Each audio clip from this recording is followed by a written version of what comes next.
Welcome to Jesus-Centric Life. I'm Donna. I'm here with Pastor Josh, and we're talking about the quiet ways God changes us. Yeah.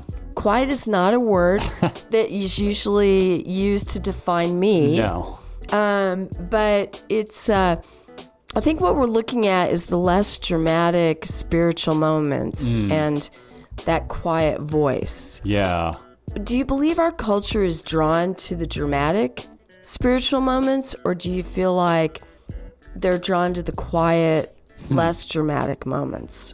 Yeah, it's fascinating. Like, I want my story to be like one of peace and calm, right? I don't know if you ever noticed that. Like, if, what do we want when we go flying? We want an uneventful flight. I do not want turbulence. Yeah. But when you, after the fact, right, you get done with the flight and somebody's like, how was your flight? And you say, it was fine.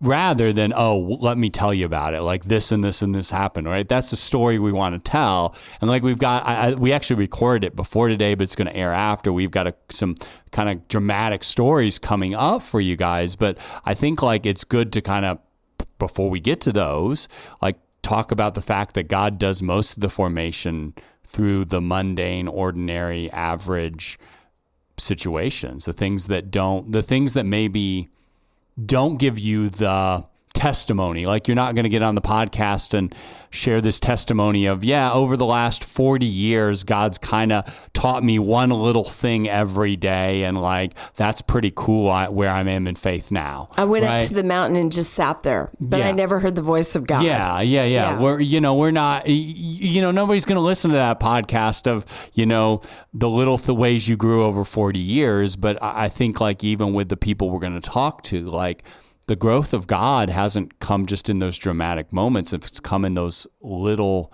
things that they did faithfully over 20, 30, 40, 50 years, right? Yeah. Like that's, I think, the beauty of sometimes how God works. He doesn't just work through a mountaintop experience.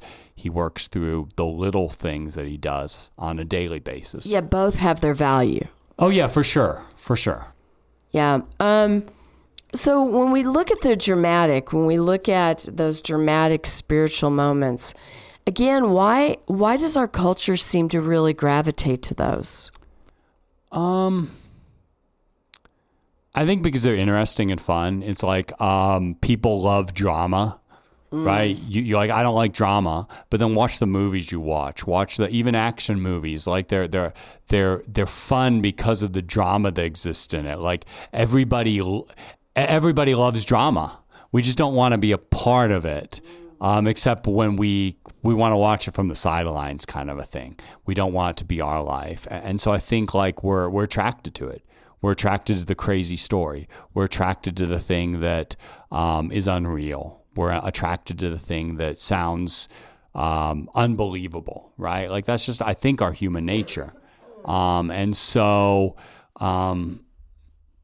Yeah, we prize the stories of, the big thing God did, and we don't tell the stories like my grandma who sat at the same place at her kitchen table for years and years and years, opened her Bible up and read, right? Like, nobody wants to hear that story of transformation. We want to hear the big elaborate thing that happened that changed somebody's life, right? Like, I think it's just how, because again, what type of movie are you going to watch?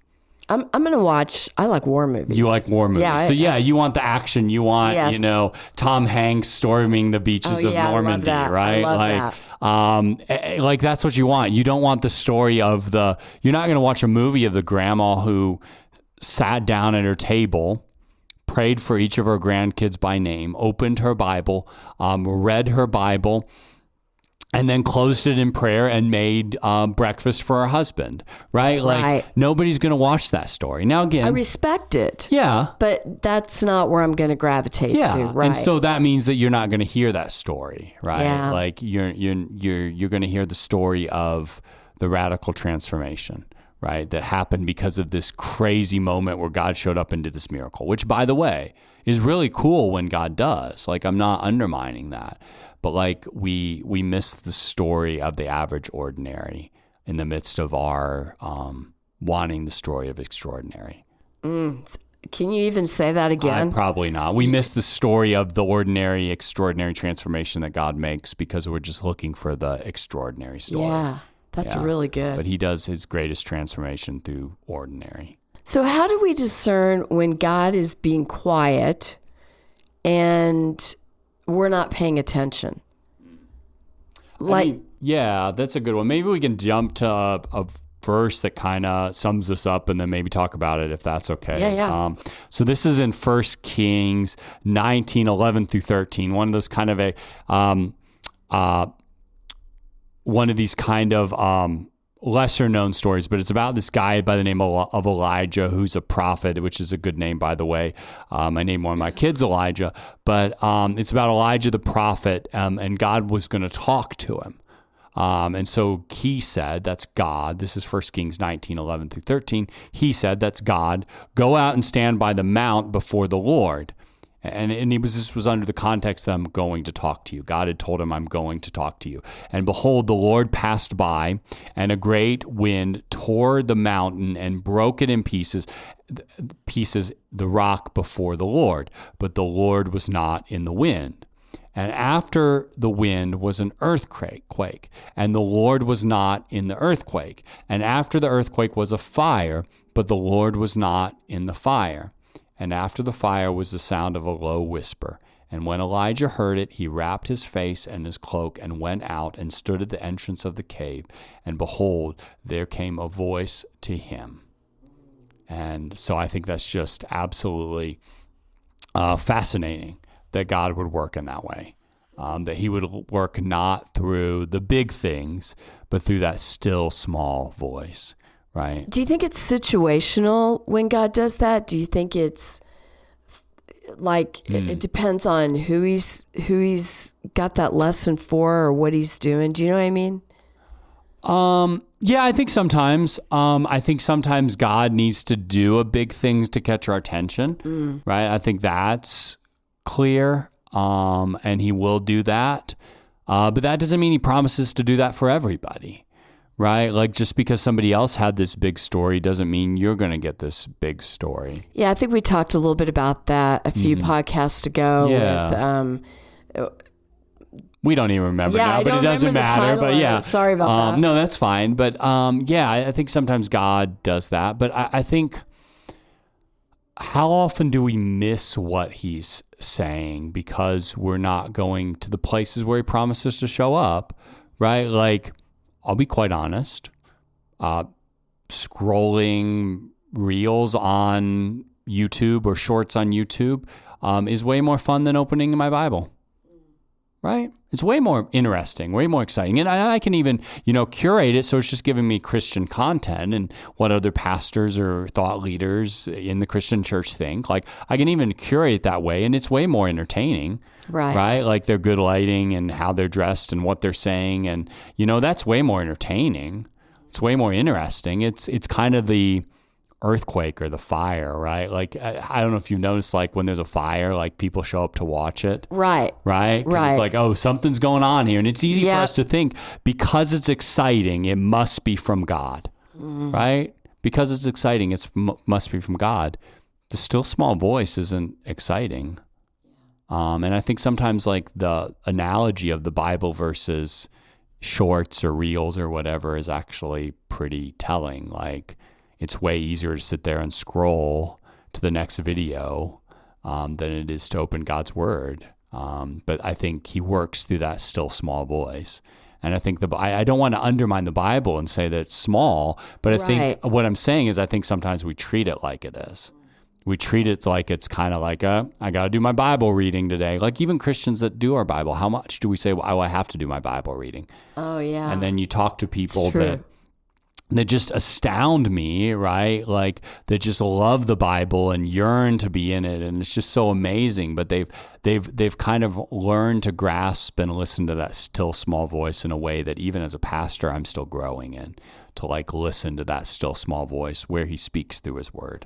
So I don't even know if this is really going to connect, but a few years ago, we saw in Asbury the revival that took place at that church, and that was a that was a really big way that Yeah. God spoke and moved in the hearts and the Yeah. minds of the people in that college town. And we saw it within other areas too, Yeah. that it kind of caught on, but it didn't last, right? Well, so that's the thing that I don't know. So it's like we talk, well, let's use the mission trip. Like we have this model of a Right. mission trip that's actually very important to us. And then they go on this mountaintop experience. They go on an adventure. They serve other people. They learn about Jesus. Right. And my thought process has always been the mission trip is valuable because of the people that we serve. Yes. It's valuable for the students if they stay engaged after. Right. If it helps them be a springboard for how do I gather on a weekly basis, and you did a the great job. importance of community, Right. all those things. Yeah, and so I think that's like just because the revival ended, just because the fire or the earthquake or the exciting thing ended, doesn't mean it's over. It's really the question of how does that big thing trickle down into, because it can go two places, right? It can go to the place of, well, God worked this way, so I'm waiting for him to show up in this way again. Or it can go, God worked this way, so I'm going to learn to listen to his still small voice, right? So like back to the mission trip. Our students went on mission trips. Praise be to God. They served. They did something great. I will honor that. I will fight for that. Our church should always be doing that. Right. But what really is important for them is when they come back, are they listening to his still small voice in the less exciting thing of coming to youth group, studying God's word? It's not as exciting. Yeah, when It's they not. get back to school Yeah. and they start hitting Yeah. the normal in a sense. Yeah. What do I do with all that? Did it change my life? Yeah. Am I in the Word? Am I in prayer? Right. Yeah. Because I think we have these ups and downs of, of our spirituality and of our, how God's working in our lives. And so I think we got to remember to look for him. I think it's easy to see him in the big sometimes. It's harder to see him in that still small voice. And I think we have to be really intentional about looking for it. Yeah. And how does the big, if you do get the blessing of a big, how does that push you into hearing his voice in the smaller things? So how can someone stay faithful in a season where they don't feel like anything is changing? Yeah. I think go to the places where God promises to show up, right? Like he doesn't always promise the big. He doesn't always promise the mission trip that's right around the corner. He doesn't always promise the song and worship that's going to hit you, or the hymn that's going to carry on in your head, or the sermon that's going to kind of make you think about things and realize the grace of God at a deeper level. Like he doesn't always promise those things. But he promises that he's always working through other Christians, through his word, through being in worship, through receiving the sacraments, his son's body and blood, through baptism. Like, go to the places that he promises to show up. And I think a lot more change is going to happen over the years and years of doing that than the one big experience in your life. I think we all probably, most of us have one big experience in faith, at least one. Some of us have more, but God's shaping you and molding you way more in the everyday faithfulness versus the one big experience. I think the one big experience is a gift, Right. And it can be. I don't want to downplay it, but if if our faith is just based on that, that's where I get really concerned. And so, if the one big experience matters to you, if it was important, how do you seek him on a daily basis? Not seek that experience again, but seek the God who loved you enough to bless you with that in order that you may seek his still and quiet voice. So whether it's something loud or something quiet, right? What happens if we neglect those spiritual disciplines on the other side of it? You talked about how it stokes the fire, but what can also happen if we're not in the Word and we're not in prayer and we're not in community? Yeah. And we get to the other side and go, well, that was cool, but now where's God? Yeah, and I think you just answered it. We get to the other side and we say, where's God? Because if you're just looking for God in the big, you're going to miss his everyday presence, right? You're going to miss him in scripture, in a friend, in an encouraging word, in a podcast, in a, you're going to miss him if you're just looking for him in the, I'll say it this way, in the fun and the exciting. Because there are things that are more exciting than others about your faith. Yeah. There are things in your faith that are more exciting than others. And I'm more concerned of your everyday faithfulness as a pastor than I am of you seeing God in the big, in the hard and in the good, right? Like, I think there's two sides of it. Like some of the big things, the mountaintop experiences, the memorable experiences, maybe not mountaintop, but memorable experiences we have, sometimes it's because things were really hard and God showed up. And sometimes it's because things were really good. And I think both sides miss God in the mundane, in the everyday life. In the messy middle. In the messy middle, yeah. We've done that before on Christmas, I think, yeah. Is it possible that the most important work God is doing in us is the part no one else will ever see? Like, if we look at this quiet side, it's not the thing that's going to put me on a podcast as a guest, right?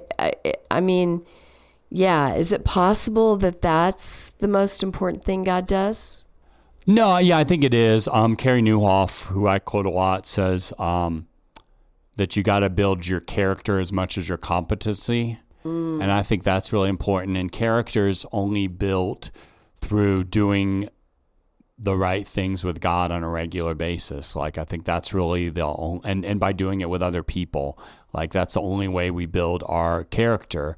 And so I think we get noticed sometimes for our competency, but our character is actually more important. And God's the only one that can build our character. And your character isn't built primarily through the big thing. It's built through the little everyday choices that you make. I'll give an example. Caleb memorized pi for a talent show. Oh, so 3.14. He got to 80 digits really easily. Like, he didn't work. So now, like, I'm working with him on, do you want to keep this up? Do you want to keep going? So, like, the world record right now is 280. Wow. So he's decided in a minute. And so you got to do it really fast. Oh, wow. So, but he's kind of decided, and we'll see if it sticks. But I'm trying to teach him that, like, what can you do over time? So we did the math, and to break the record his 8th grade year at the talent show here, he would have to memorize, I think, 40 digits every year. So that's really only 1 digit a week. Wow. Right? Yeah. And again, it's the speed thing will be hard. So it'll get harder as he goes. Correct. But because what he can do now, But anyway, like, you get the idea. Like, so you don't know much of the Bible today. You haven't really opened it up. It doesn't make sense to you. Right. If you read 1 minute a day for the next 5 years, how much of the Bible would you have read? Would it make more sense to you if you spent 1 more minute in prayer each day with God, right? And so I think it's being intentional with not like, oh, I've got to understand all the Bible tomorrow, but just to get immerse yourself in prayer and fellowship in the Bible. And what would your life look like in not 30 days, right? We want a fast change, like everybody's going to say. Correct. Reshape your body in 30 days. Correct. New Year's resolution. Yeah, what would your life look like if you did those little things on a regular basis, starting now for the next 1 year, 5 years, 10 years? Because I think the path to success isn't the big jumps, it's the little things we can do to know God better each and every day, right? Yeah. Yeah, that's really good. That's really good. I'm personally excited to see Caleb go for a world record. We'll see. I've never known anybody that's had a world record. Yeah, and we'll see if he wants to do it. But it's going to be. It's I think the key from that is, right, was he doing on an everyday basis or at least a weekly basis? We've got to work on it every week. Yeah. And then it's really doable. Yeah. Like if he decides that, 1 week before the talent show that he's going to get to 160 digits this year. It probably won't happen. He's really smart, so maybe he could, but like most of us aren't like him. And so, we've got to have that everyday faithfulness in our Bible reading. And I couldn't do it at all. So. Oh, yeah. I can do 5 digits after practicing with him all these times. Oh, wow. Well, thank you so much for listening today, and we really appreciate it. And we'll look forward to our next episode. Have a great day.